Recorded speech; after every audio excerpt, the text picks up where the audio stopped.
Now, on another matter, the Biden administration announced yesterday it is seeking new recruits in its war on affordable and reliable American energy to fill the ranks of a new program called American Climate Corps. While the administration works overtime to freeze sensible development like energy pipelines, its latest initiative would essentially set up a taxpayer-funded pipeline for turning climate activists into climate bureaucrats. Now, President Biden's nostalgia for FDR's New Deal is already well documented.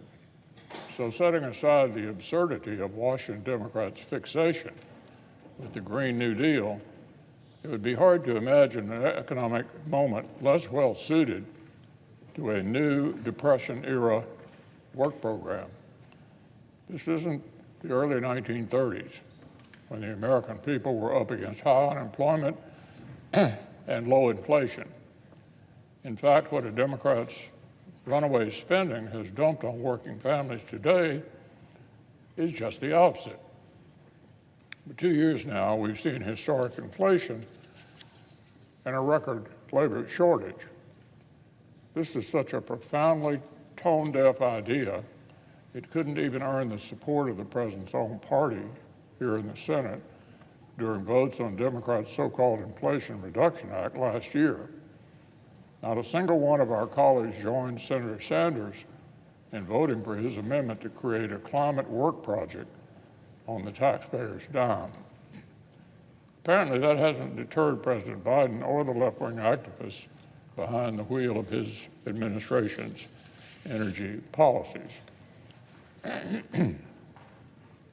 As working families struggle to afford gas, electricity, and groceries, the advice from wealthy blue state liberals is apparently to shell out for an expensive electric car and foot the bill for the so-called Climate Corps.